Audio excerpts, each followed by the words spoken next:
કેમ છો બાળમિત્રો? આજે ધોરણ 6 વિષય ગુજરાતી લેસન 15મું કાવ્ય છે ગુજરાત મોરી મોરી રે. આજે આપણે એ ભણવાના છે. આપણે આગળ ભણી ગયા એ છે સારા અક્ષર. બરાબર? તો બાળમિત્રો, હવે આપણે આજે 15મું લેસન કરવાના છે અને એ છે ગુજરાત મોરી મોરી રે. આ એક ઉર્મી ગીત છે અને એના કવિ છે ઉમાશંકર જોશી. આ ઉમાશંકર જોશી એ આપણા ગુજરાતી સાહિત્યના એક મોખરાનું સ્થાન ધરાવે છે. તેઓ એક ગુજરાતી સાહિત્યમાં આપણે વેઢાએ ગણીએ ને કે કોણ કોણ એવા મહાન કવિઓ થઈ ગયા, તેમાંનું એક સ્થાન એમનું છે. અને તેમનો જન્મ 21/7/1911 અને અવસાન 19/12/1988. આ ઉમાશંકર જેઠાલાલ જોશીનો જન્મ સાબરકાંઠા જિલ્લાના બામણા ગામમાં થયો હતો અને તેમણે ગંગોત્રી, નિશીથ, પ્રાચીના, મહાપ્રસ્થાન, અભિજ્ઞા, સપ્તપદી આ બધા કાવ્ય સંગ્રહો આપ્યા છે અને એક સમગ્ર કવિતા રૂપે ઉપલબ્ધ થયા છે. શ્રાવણી મેળો અને વિસામો એ એમના વાર્તા સંગ્રહો છે. પછી છે સપનાના ભારા, હવેલી એમના એકાંકી સંગ્રહો છે. ગોષ્ઠી અને ઉઘાડી બારી એ નિબંધ સંગ્રહો છે. તેમણે પ્રવાસ વર્ણનો પણ ઘણા બધા લખ્યા છે, જેમાં ગાંધી કથા એ એમનું ચરિત્રાત્મક લખાણ છે. એમણે વિવેચન, અનુવાદ, સંપાદન આ બધા ક્ષેત્રોમાં પણ ઉત્તમ સાહિત્ય સેવા આપેલી છે. આ કવિને 1939નો રણજીતરામ સુવર્ણચંદ્રક, જે 1968નો જ્ઞાનપીઠ પુરસ્કાર તથા કવિની શ્રદ્ધા માટેનો કેન્દ્રીય સાહિત્ય અકાદમીનો પુરસ્કાર તેમણે મેળવેલો છે. તેઓ કેન્દ્રીય સાહિત્ય અકાદમીના અધ્યક્ષ પણ રહી ચૂક્યા હતા. હવે આ એક ઉર્મી કાવ્ય, ઉર્મી કે ભાવની સીધી લયનું સુંદર અભિવ્યક્તિ કરનારી આ પદ્ય રચના છે અને એમાં કવિએ ગુજરાત પ્રત્યેનો પ્રેમ રજૂ કર્યો છે. એટલે કે છે ગુજરાત મોરી મોરી રે, એટલે કે ગુજરાત મારી છે, મારી છે, મારી છે. અને ગુજરાતની વિશિષ્ટ ભૂગોળ અને એના ભવ્ય ઇતિહાસનો અહીં ઉલ્લેખ કરવામાં આવેલો છે. તો બાળમિત્રો, પહેલાં હું આ કાવ્યનું ગાન કરીશ, રાગ બતાવીશ અને પછી આપણે સમજીશું. તો દરેક વિદ્યાર્થી મિત્રો, તમે પોતાના પાઠ્યપુસ્તકમાં ધ્યાન આપશો અને રાગ તમે જોશો. મળતા મળી ગઈ મોંઘેરી ગુજરાત, મળતા મળી ગઈ મોંઘેરી ગુજરાત, ગુજરાત મોરી મોરી રે. મળતા મળી ગઈ મોંઘેરી ગુજરાત, ગુજરાત મોરી મોરી રે. ભારતીની ભૂમમાં ઝાંઝેરી ગુજરાત, ભારતીની ભૂમમાં ઝાંઝેરી ગુજરાત, ગુજરાત મોરી મોરી રે. મળતા મળી ગઈ મોંઘેરી ગુજરાત. સાબરના મરદાની સોણલા સુણાવતી, સર રેવાના અમૃતની મરમર ધરાવતી, સાબરના મરદાની સોણલા સુણાવતી, રેવાના અમૃતની મરમર ધરાવતી, સમદરના મોતીની છોડે નવરાવતી, હે સમદરના મોતીની છોડે નવરાવતી, ગુજરાત મોરી મોરી રે, મળતા મળી ગઈ મોંઘેરી ગુજરાત, મળતા મળી ગઈ મોંઘેરી ગુજરાત, ગુજરાત મોરી મોરી રે, મળતા મળી ગઈ મોંઘેરી ગુજરાત, ગિરનારી ટૂકોને ગઢ રે ઈડરિયા, ગિરનારી ટૂકોને ગઢ રે ઈડરિયા, પાવાની ટોડલે મહાકાળી મૈયા, ડગલે ને ડુંગરે ભર દેતી હૈયા, ડગલે ને ડુંગરે ભર દેતી હૈયા, ગુજરાત મોરી મોરી રે, મળતા મળી ગઈ મોંઘેરી ગુજરાત,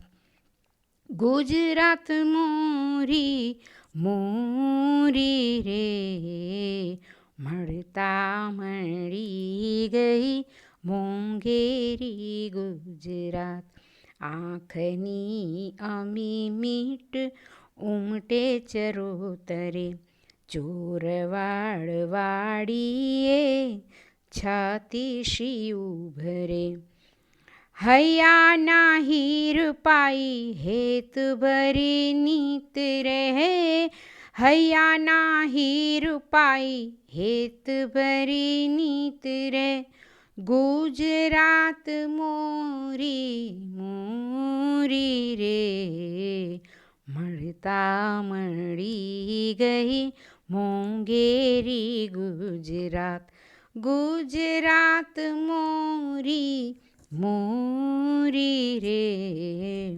મળતા મળી ગઈ મોંઘેરી ગુજરાત, કોયલ ને મોરને મેઘ મીઠે બોલડે, નમણી પનિહારીને ભીને અંબોડલે, કોયલ ને મોરને મેઘ મીઠે બોલડે, નમણી પનિહારીને ભીને અંબોડલે, નીર તીર સારસ શા સુખ ડૂબ્યા જોડલે, હે નીર તીર સારસ શા સુખ ડૂબ્યા જોડલે, ગુજરાત મોરી મોરી રે, મળતા મળી ગઈ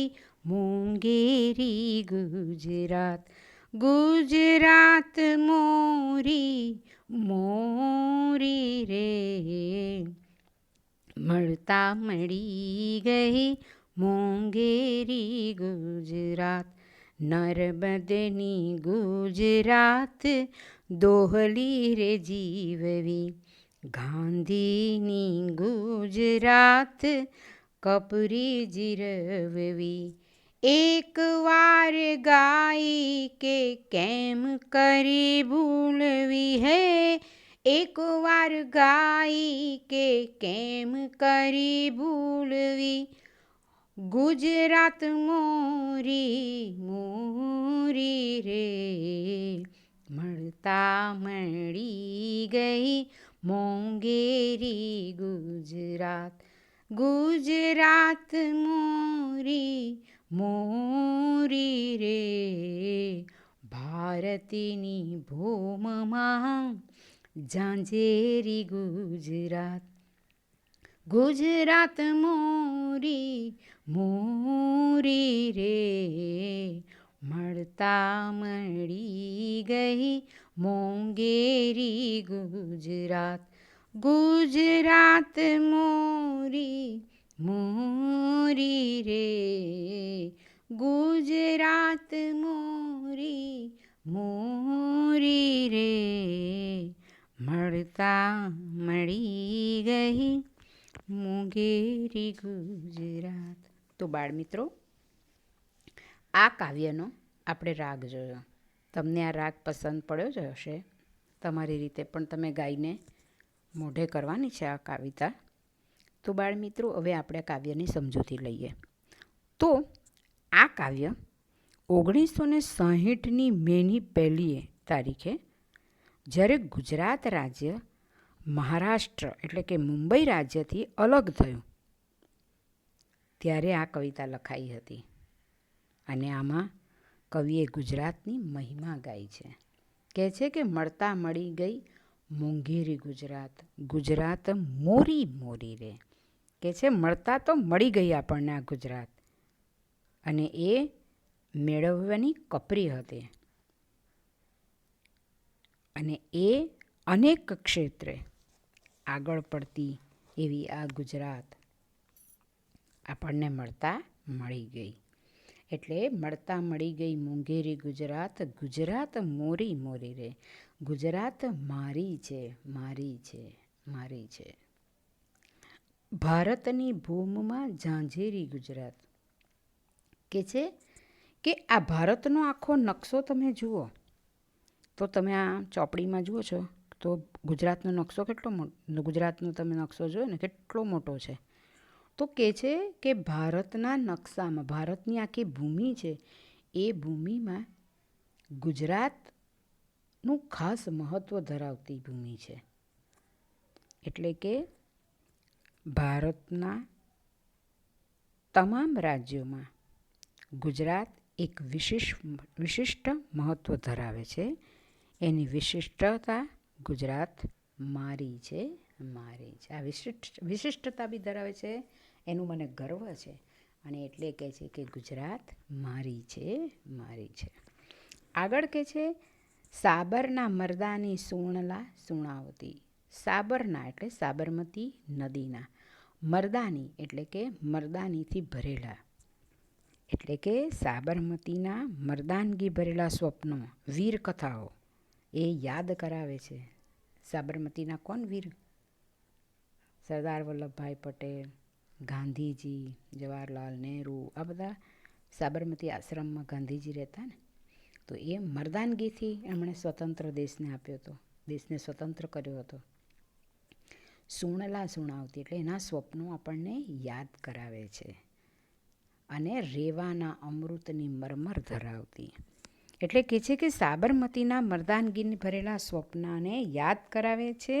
અને નર્મદા નદીના અમૃત એવા મીઠા જળને, એ મીઠો અવાજ એ ધરાવે છે. એટલે નર્મદા છે. એટલે આખી ગુજરાતમાં શું કઈ કઈ નદીની વાત છે તેની વાત કરેલી છે. કે એક સાબરમતી નદી જે મરદાનગીની ત્યાંની કથાઓ આપણને યાદ કરાવે છે.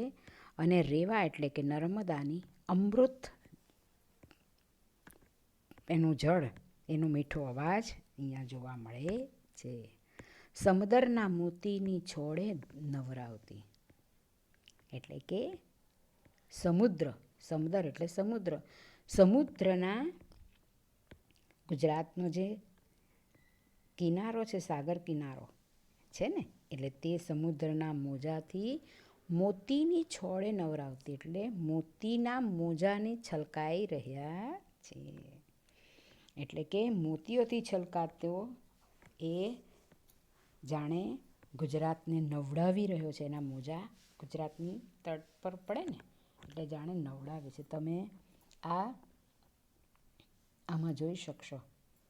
આ સાગર છે બરાબર, આ આખો, અને એના જે મોજા ફટકાય એટલે આ જે આપણી ગુજરાતની બોર્ડર આખી જાણે એને નવડાવતી હોય એવું કે છે. કે સમુદ્રના મોતીની છોડે નવડાવતી, એટલે એને ગુજરાતને નવડાવી રહી છે એવી આકૃતિ કવિ અહીંયા બતાવે છે કે ગુજરાત મારી મારી છે. ગુજરાત વિશિષ્ટ ગુજરાત, મારી આ ગુજરાતની વિશિષ્ટતા છે અને એ વિશિષ્ટ ગુજરાત મારી છે. હવે આગળ કે છે, એણે પહેલાં શાની વાત કરી આપણને કે ભારતના નકશામાં પણ મોટી ગુજરાત છે. બીજું સાબરમતી નદી છે, નર્મદા નદી, સમુદ્ર છે. હવે એ ડુંગર તરફ જાય છે કવિ, ને કવિ કહે છે ગિરનારી ટૂંકો ને ગઢરે ઈડરિયા. ગુજરાતમાં બીજું શું છે કે ગિરનારનો ટૂંકો અને ઈડરનો ગઢ આવેલો છે, એ ગુજરાતમાં જોવા મળે છે. પાવાને ટોડલે મહાકાળી મૈયા. બીજો કયો પર્વત ડુંગર છે તો કે પાવાગઢ, અને પાવાગઢની ટોચે કોણ બેઠેલું છે? મહાકાળી માતાનો વાસ છે. ડગલે ને ડુંગરે ભર દેતી હૈયા. તે બધા પાવન સ્થળો શું કરે છે? ડગલે પગલે આપણા ડુંગરે, આ બધા ડુંગરો હૈયાને પાવન કરી દે છે ભાવથી. એવી આ મારી ગુજરાત છે, ગુજરાત મારી છે. કેટલી સરસ વાત કરી. એટલે નદી, પછી ભૂમિની વાત કરી, નદીની વાત કરી, સમુદ્રની વાત કરી, ડુંગરની વાત કરી.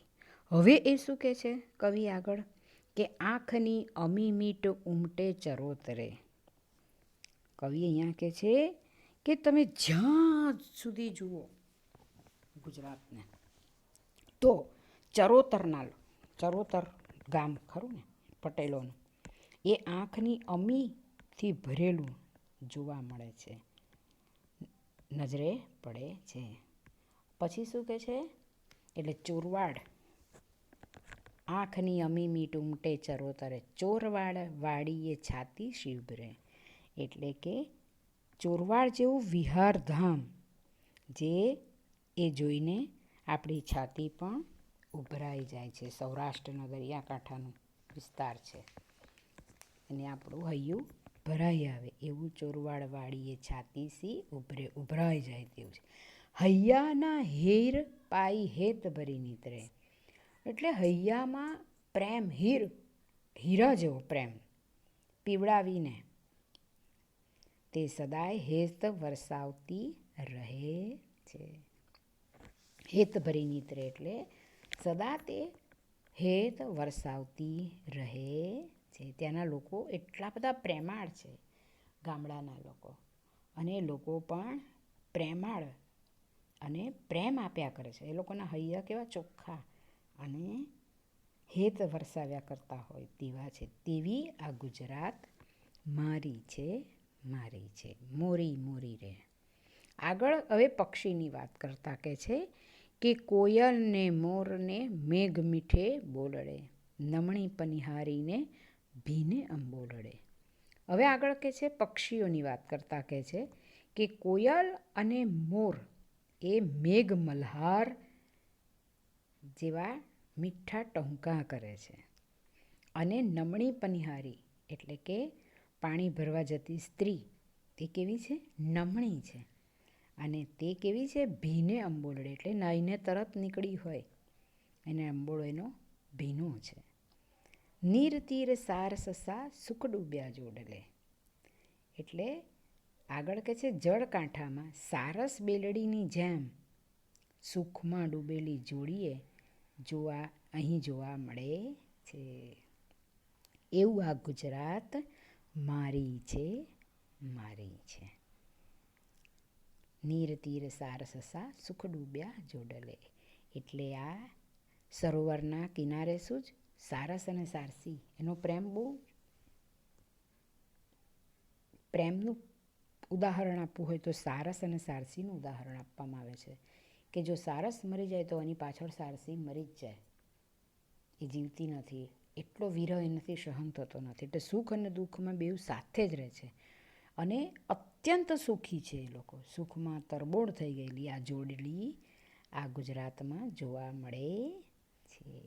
એ ગુજરાત મારી છે, મારી છે.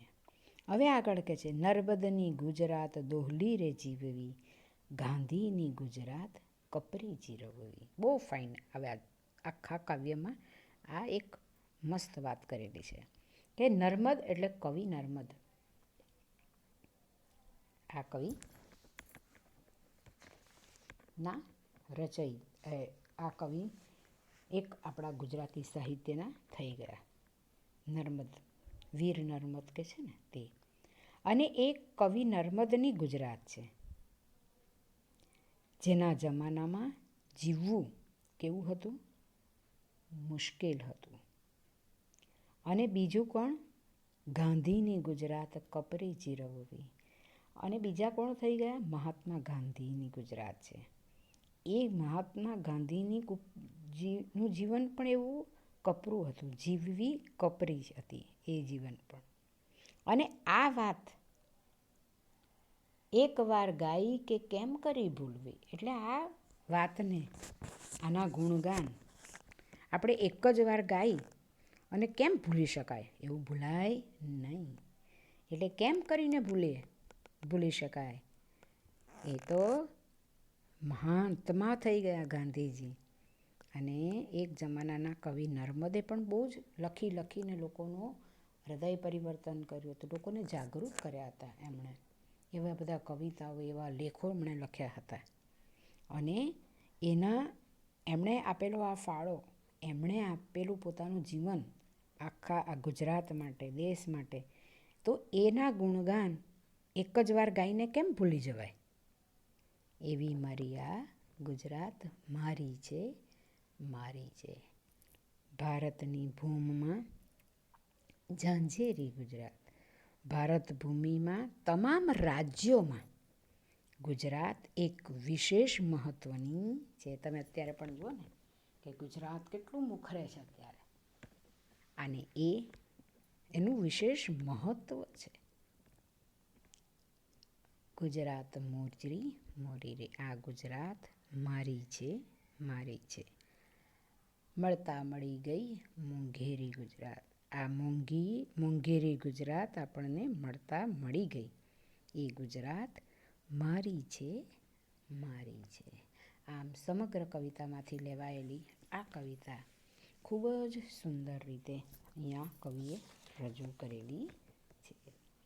કવિ અહીંયા બહુ જ સરસ વાતો કરે છે બધી. એક ગુજરાતનું મહત્ત્વ આપણને આ કવિતામાં જોવા મળે છે. કે ગુજરાતમાં આવેલી નદીઓ, જેમાં મહત્ત્વની નર્મદા અને તાપી, બીજી તો બધી નર્મદા અને સાબરમતીની વાત કરી, બીજી તો ઘણી છે નદીઓ, જેવી કે તાપી, મહી, સરસ્વતી, બનાસ, ભાદર, શેત્રુંજી અને બીજી ઘણી નાની નાની નદીઓ છે. બરાબર? એટલે આ બે એનું મહત્ત્વ વધારે છે. અને તે આપણને આ કવિ અહીંયા બતાવે છે. કાળિકા માતાના મંદિરની વાત કરે છે પાવાગઢ પર. ત્યાંનું ધાર્મિક વાતાવરણ ભક્તોનું હૃદય ભરી દે છે. રેવા એટલે કે કૂદતી નર્મદા, ભૂસકા મારતી નર્મદા, એવું નામ પડેલું છે. એનો અમૃત જળનો અવાજ અહીં કવિએ ઉલ્લેખ કર્યો છે. બરાબર? એટલે આમ કવિએ આ કાવ્યની અંદર બહુ જ સુંદર રીતે રજૂઆત કરેલી છે કે ગુજરાતની વિશિષ્ટ ભૂગોળ, આખા રાજ્યોમાં પણ મોટામાં મોટું ગુજરાત છે. અને એનો ભવ્ય ઇતિહાસ એણે અહીંયા રજૂ કર્યો છે. બીજું કે ગુજરાતી લોકોના હૃદય, એની પણ એમણે વાત કરી. એ સ્થળનો પ્રેમ એણે જાગૃત કર્યો છે. ગુજરાતનું આ મહિમા ગાન ખૂબ જ સુંદર રીતે અહીં રજૂ કરવામાં આવેલું છે. એટલે બાળમિત્રો, આ કાવ્ય તમને સમજ તો પડી જ ગઈ હશે. બીજી એક વાત કે આ ભાષા સજ્જતા નિબંધ વિશેની છે. એ તમને જરાક હું થોડુંક કહી દઉં. તો એ નિબંધ વિશેની વાત કરેલી છે કે નિબંધ લખવા માટે આપણે બે પ્રકારની આવડત હોવી જોઈએ. તો કે એક નિબંધ માટેના ભાવ અને તેના વિચારો આપણે જાણવા જોઈએ, અને બીજું એ ભાવ અને વિચારોને સરસ રીતે ભાષામાં વ્યવસ્થિત રીતે રજૂ કરવાની જો આવડત હોય, આ બે વસ્તુ જો આપણામાં હોય તો નિબંધ બહુ સારી રીતે આપણે લખી શકીએ છીએ. અને નિબંધમાં સ્થળ, વ્યક્તિ કે દ્રશ્યનું પણ વર્ણન કરવામાં આવે છે. અને કોઈ પણ વિષયની સારી કે નબળી એ બે બાજુઓ હોય છે, તો તેની ચર્ચા કરીએ એટલે કે નિબંધ અનેક પ્રકારના હોઈ શકે છે.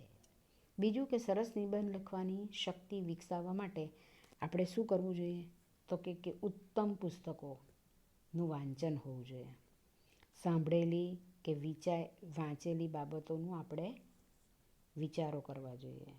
આજુબાજુની વસ્તુને ઝીણવટથી અવલોકન કરવું જોઈએ. એ ટેવ જો આપણામાં હોય તો આપણે નિબંધ સારી રીતે લખી શકીએ છીએ. એટલે વાંચન અને અન્ય પુસ્તકોનું હોવું જોઈએ. મનમાં જે વિચારો જાગે, ભાવો જાગે, તો તેની લખવાની ટેવ પાડવી જોઈએ. અને એ રીતે આપણે નિબંધનું સારી રીતે લખી શકીએ છીએ. હવે એમાં પાયાની બાબતો શું છે નિબંધમાં? તો એ કહે છે કે નિબંધની શરૂઆત તો એનો ફકરા, પરિચ્છેદ એટલે ફકરો, પછી એનું સમપ્રમાણતા જાળવવું જોઈએ, અને વિચારોની સળંગ સૂત્રતા, આપણે જે વિચારો રજૂ કરીએ એક પછી એક એની સૂત્રતા, સળંગ સૂત્રતા હોવી જોઈએ. એનો અંત વ્યવસ્થિત હોવો જોઈએ, અને એની ભાષાની સરસતા હોવી જોઈએ અને સચોટતા હોવી જોઈએ. તો એ નિબંધ આપણો સરસ રીતે લખી શકાય છે.